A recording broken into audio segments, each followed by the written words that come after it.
Glória a Deus. Cumprimento os irmãos com a paz do Senhor.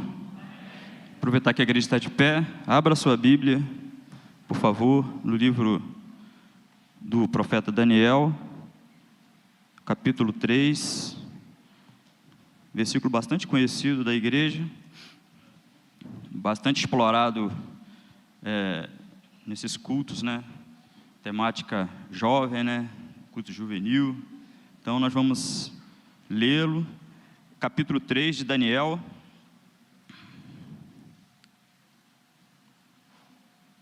Nós vamos ler apenas versículo 16, versículo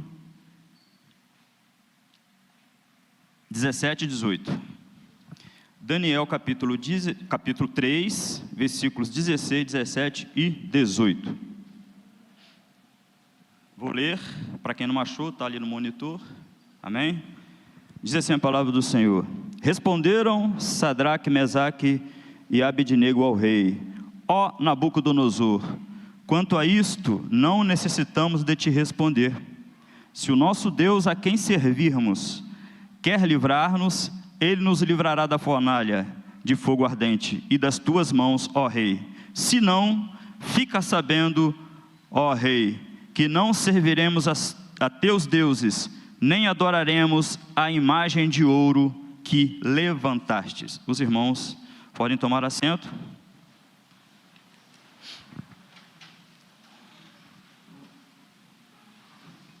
Eu agradeço a oportunidade de estar aqui na sede. Já vim algumas vezes, pela primeira vez assumindo o microfone para transmitir uma mensagem para a igreja. Felipe já tinha me chamado algumas vezes para vir, porém, por causa da minha escala de trabalho, é difícil coincidir. Além do que também, na nossa congregação hoje é o culto da família, um culto que também nós fazemos sempre questão de estar presente, mas o pastor Geraldo, ele me liberou para vir, para estar aqui com os irmãos.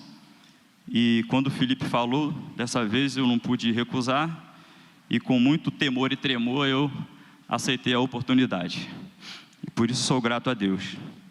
Antes de falar alguma coisa aqui, com pouco tempo que nos resta, a respeito desse texto, eu quero expressar algumas alegrias que sinto, né?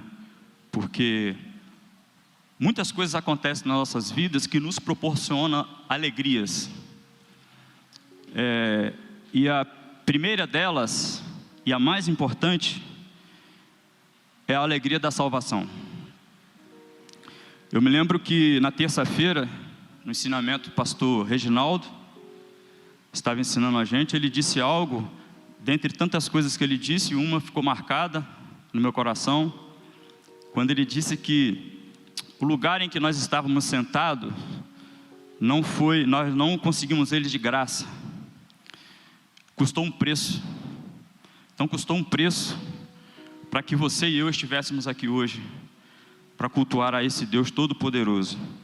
Então essa é a alegria que eu sinto, a alegria da salvação, tendo a convicção firme dentro do meu coração que se Jesus voltar agora, eu estou salvo. Essa alegria, ela precisa sobrepor todas as demais alegrias que sentimos aqui nesta vida. Nós não podemos abrir mão dela. E é uma alegria que nós não podemos sentir num momento ou outro, esporadicamente, mas é uma alegria que temos que senti-la diuturnamente. A alegria da salvação, a alegria do Espírito Santo no nosso coração. Porque essa alegria, irmãos, eu quero dizer que sinto ela, porque ela independe de fatores externos, de conquistas. Ela está dentro de nós, independentemente de qualquer coisa. E nós não podemos perdê-la, porque quando o homem perde essa alegria, ele perde o sentido da vida, ele perde o rumo, ele perde a direção, ele não sabe mais o que fazer. O próprio salmista, no Salmo 51, ele fez uma oração fervorosa, porque ele passou por um processo, e ele sentiu a ausência desta alegria, e ele orou e disse a Deus: Senhor, não retire de mim o teu Espírito Santo, restitui-me a alegria da salvação. Eu não sei se você está sentindo essa alegria hoje aqui. Eu não vou perguntar quem está alegre com Jesus, levante a mão. Mas se você por um momento ou outro tem sentido a ausência dessa alegria, a alegria do Espírito Santo, hoje é o dia, hoje é o momento, agora, aqui e agora. Não precisa nem esperar o término da mensagem, mas corra para os pés do Senhor e peça ao Senhor: Senhor, eu preciso sentir a alegria do teu Espírito. Mas eu também estou alegre, porque estou acompanhado da minha esposa, irmã Marlene, que ali está, 35 anos de jornada. A minha filha Sara, serva de Deus, mulher de Deus, louvou o Senhor aqui, com o meu genro Vitor, também servo de Deus. Meu filho Filipe, obreiro, servo de Deus e servo da igreja, serve a igreja como diácono. A minha nora Jade. Então eu e a minha casa servimos ao Senhor. Por isso eu estou alegre. E tenho outras alegrias também, mas eu queria destacar essas duas. Aleluia.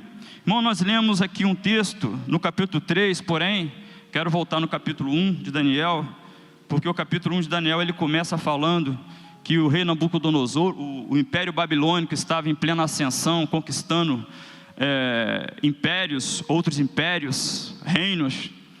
E Nabucodonosor teve algumas investidas em Jerusalém, e em uma delas ele mandou que os seus generais levassem para a Babilônia jovens judeus, jovens de Judá, homens nobres da linhagem de Judá. Ele queria qualificar o seu império, o seu reino, então leva os nobres para Babilônia. E lá eles teriam que passar por uma espécie de treinamento, e a Bíblia diz que dentre os que foram levados, a Bíblia destaca Daniel, Ananias, Misael e Azarias. Quando eles chegam lá, eles ainda muito moços, jovens, eles se deparam com uma cultura totalmente diferente, uma cultura pagã, totalmente oposta àquilo que eles tinham aprendido. E durante o treinamento foi proposto a eles a comida que era servida no palácio, a comida real, a comida do rei, deveria ser servida a eles, aquela dieta. Daniel observou aquilo e ele percebeu que aquela dieta não fazia parte da dieta dos judeus.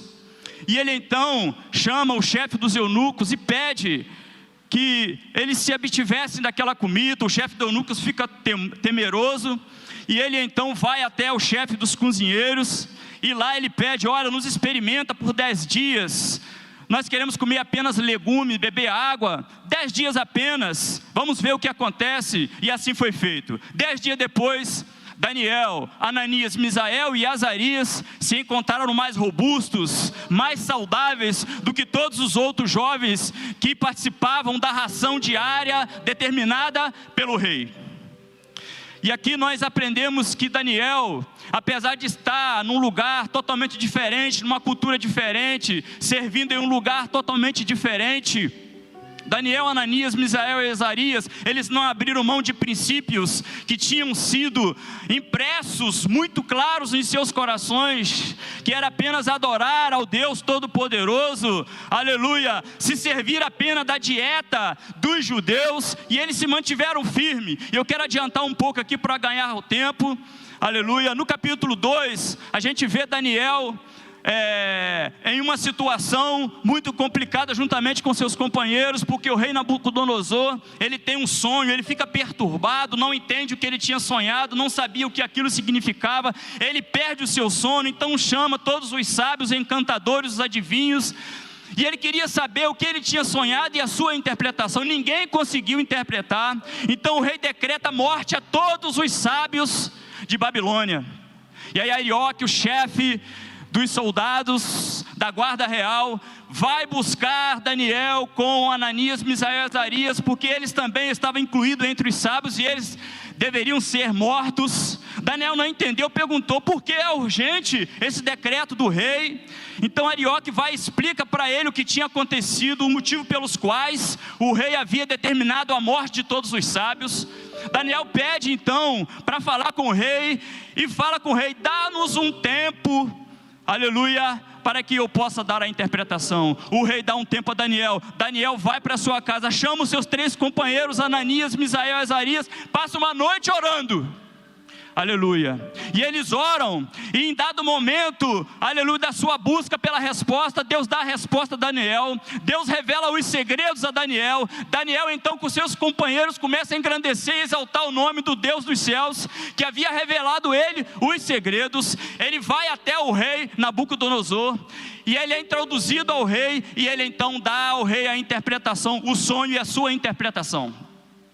E o rei então, a Bíblia diz que o rei se prostra, e o rei então vai engrandecer Daniel, aleluia. E Daniel, ele vai revelar aqui nesse texto um dos aspectos importantes do seu caráter, porque quando o rei, no versículo 30 do capítulo 2, a Bíblia diz que Daniel disse assim: e a mim foi revelado esse mistério, não porque haja em mim mais sabedoria do que todos os viventes. Daniel era o mais sábio que havia no reino de Babilônia, mas ele não se considerava o mais sábio, aleluia. Ele vivia, aleluia, tendo, mas como se não tendo. Ele sabia, mas era como se não sabia. Ele era o mais sábio, mas ele não se considerava o mais sábio. Essa característica é uma característica de uma pessoa humilde, de uma pessoa, aleluia, que se humilha perante o Deus, uma pessoa que, aleluia, ele não se considera grande, apesar de ser, não se considera como sendo. Nós aprendemos hoje na escola dominical a questão da humildade, aleluia. E o texto segue, porque eu quero chegar no capítulo 3, e o rei então vai engrandecer Daniel, e vai promover Daniel a governador de toda a província da Babilônia, como também o chefe supremo de todos os sábios da Babilônia. E no capítulo 49, Daniel vai revelar um outro aspecto importante do seu caráter, porque quando ele é promovido, quando ele é engrandecido no reino como governador, como chefe de todos os sábios da Babilônia, ele se lembra dos teus 3 amigos, e aí vai dizer a Bíblia: a pedido de Daniel, o rei constituiu Sadraque, Mesaque e Abednego sobre os negócios da província da Babilônia. Esse é outro aspecto importante no caráter de Daniel. Quando ele foi engrandecido, quando ele recebe a promoção, ele não foi egoísta, lembrou dos seus companheiros de luta, de oração, de peleja, seus companheiros que quando estavam a cabeça a prêmio, foi com ele para orar, para Deus revelar os segredos. E agora quando ele recebe a promoção, ele se lembra dos seus companheiros, e isso é um caráter, aleluia, que só é inserido no coração dos nobres, daquele que não é egoísta, daquele que pensa no próximo, daquele que pensa nos seus companheiros. Daniel tinha, aleluia, esse aspecto no seu caráter. E aí chegamos no capítulo 3 de Daniel. Eu quero encerrar nesse capítulo, porque aqui Daniel sai de cena, e entra os seus 3 amigos, Ananias, Misael e Azarias, aleluia. E aqueles 3 homens, porque agora já não eram mais jovens, já tinham se passado algum tempo, agora eles já eram homens formados, mas mesmo tempo tendo passado, eles se mantinham firmes no seu propósito, aleluia, de servir a Deus, de cumprir os princípios, aleluia, que foi pré-estabelecido, que estava muito bem impresso em seus corações. Eles não se desviaram do propósito, apesar do tempo ter passado. E agora uma cena, uma fornalha, uma estátua, um decreto real, uma multidão e aqueles 3 homens, aleluia. Por que eu digo uma multidão e aqueles 3 homens? Porque eles estavam ali na multidão, mas eles não eram da multidão. Eles estavam na Babilônia, mas eles não eram da Babilônia. Eles estavam trabalhando na Babilônia, servindo a um rei pagão, mas eles não eram pagãos, eles eram hebreus. Eles não eram caldeus, eles eram hebreus, aleluia. Glorificado é o nome do Senhor Jesus. Eles estavam na Babilônia, mas eles não eram da Babilônia. E isso me faz lembrar da oração de Jesus em João, no capítulo 17, no versículo 11, Jesus diz: Pai, eu já não estou mais no mundo, mas eles estão no mundo. E lá no versículo 16, Jesus vai dizer na sua oração: Pai, eu não peço que os tire do mundo, mas que os livre do mal. Você está no mundo, nós estamos no mundo, precisamos ir e vir, precisamos trabalhar, precisamos agir, precisamos conquistar, mas nós não somos desse mundo, nós somos do céu, nós somos peregrinos nessa terra, aleluia. O nosso foco é o céu, independentemente das necessidades da vida, temos que focar naquilo que é mais importante, e é isso que aqueles homens fizeram, aleluia. E a Bíblia diz que agora é tocado os instrumentos, a multidão se curva diante daquela estátua, e lá está aqueles 3 homens de pé, firmes no seu propósito. Alguns caldeus, percebendo aquela cena, aleluia, já percebiam que aqueles homens não adoravam os deuses de Babilônia. Agora chega até o rei e fala: rei, há um decreto de que ao toque dos instrumentos, todos devem dobrar-se diante da estátua, mas tem 3 homens aqui, a qual o Senhor constituísse sobre os negócios, aleluia, da província. Eles não fazem caso dos teus deuses, e a estátua não adora, aleluia. O rei fica irado, manda chamar Ananias, Misael e Azaria, Sadraque, Mesaque e Abidnego, dá-lhes uma nova chance, e aí eles vão, aleluia, dar essa resposta para o rei, aleluia. Aqueles homens estavam diante de algo que parecia ser um dilema, talvez um dilema para muito, que talvez não tenha convicção, está titubeando, não sabe se vai, não sabe se volta, não sabe se serve a Deus, não sabe se serve o mundo, e na hora de tomar uma decisão, entra num dilema, aleluia, que não sai o dilema. Mas para aqueles homens, aquilo não era o dilema, eles estavam convictos de quem eles eram, do Deus em que eles serviam, e eles agora respondem para o rei: ó Nabucodonosor, quanto a isso não necessitamos de te responder. Se o nosso Deus a quem servimos quer livrar-nos, Ele nos livrará da fornalha de fogo ardente e das tuas mãos, ó rei. Se não, fica sabendo, ó rei, que não serviremos a teus deuses, nem adoraremos a imagem de ouro que levantaste. Aleluia.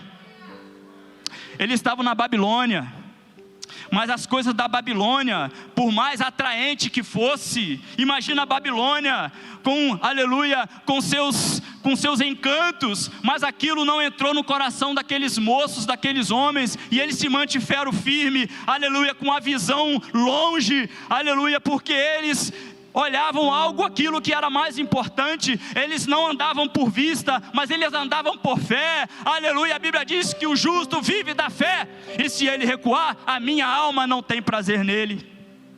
Irmãos, o mundo é encantador. Alguém disse que o mundo não tem nada para oferecer, mas tem sim, o mundo é encantador. E tem encantado muita gente, mas a Bíblia diz, 1 João capítulo 2, a partir do versículo 15, o mundo passa e as suas concupiscências, mas aquele que faz a vontade de Deus permanece para sempre. Os versículos anteriores já diz: não ameis o mundo, e nem o que no mundo há, aleluia. Aquele que ama o mundo, o amor do Pai não está nele, aleluia. Porque tudo o que há no mundo, a concupiscência da carne, a concupiscência dos olhos, a soberba da vida, não procede do Pai, mas procede do mundo, e o mundo passa, e passa também as suas concupiscências, mas aquele que permanece, aleluia, na presença do Senhor, ele permanece firme, porque ele está firmado na rocha que é Cristo, aleluia.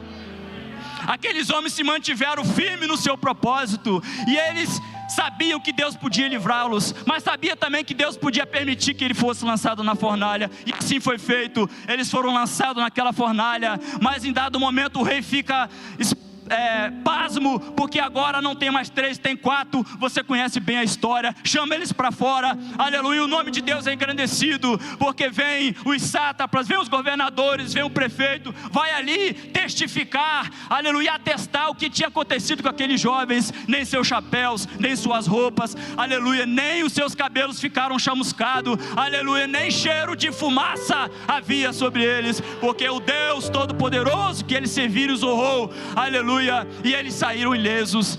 E aí que Jesus disse: Pai, eles estão no mundo, não peço que os tire do mundo, mas os livre do mal, aleluia. Eu quero dizer para você, jovem, para você, irmão, estamos vivendo num mundo, aleluia, onde está uma estátua construída, a estátua das ideologias, querem colocar na mente das pessoas acerca dessas ideologias aí, mas o crente, o servo de Deus, independentemente de onde ele estiver, da sua posição, aleluia, ele se contrapõe a essas coisas, ele se mantém firme, porque ele tem um alvo, ele tem algo mais importante, o foco dele é o céu, o foco dele é Jesus, aleluia, o foco dele é a alegria do Espírito que vai no seu coração. Jovem, adolescente, conquiste, seja médico, seja, aleluia, psicólogo, seja advogado, seja empresário, seja o que você quiser ser, mas não perca de vista aquilo que é mais importante, o céu. Assim como o nosso pastor Samuel sempre diz, Jesus pode voltar no próximo segundo, aleluia, e tudo que nós conquistamos aqui ficará por aqui, aleluia, mas quando nós focamos o céu, esta conquista ela permanece, estaremos para sempre com Ele. Engrandecido e exaltado é o nome do Senhor Jesus, aleluia. Que Deus possa, através dessa palavra, continuar falando aos nossos corações. Fique firme, aleluia, não se deixe levar pelas ilusões do mundo, aleluia, mantenha-se nos princípios que os seus pais te ensinaram, aquilo que você tem aprendido na igreja, na escola dominical, a palavra de Deus. Seja forte, como já foi falado aqui. Jovem, eu vos escrevi porque sois fortes, aleluia, e essa força, aleluia, ela não se conquista nas academias da vida, essa força lá de vem do joelho dobrado em oração, aleluia, e debruçar-se sobre a palavra, não apenas ler a palavra, mas estudar de forma sistemática a palavra de Deus. É isso que vai te manter firme, com poder, com autoridade, para vencer as adversidades da vida, aleluia. Eu agradeço a minha oportunidade, em nome de Jesus, amém.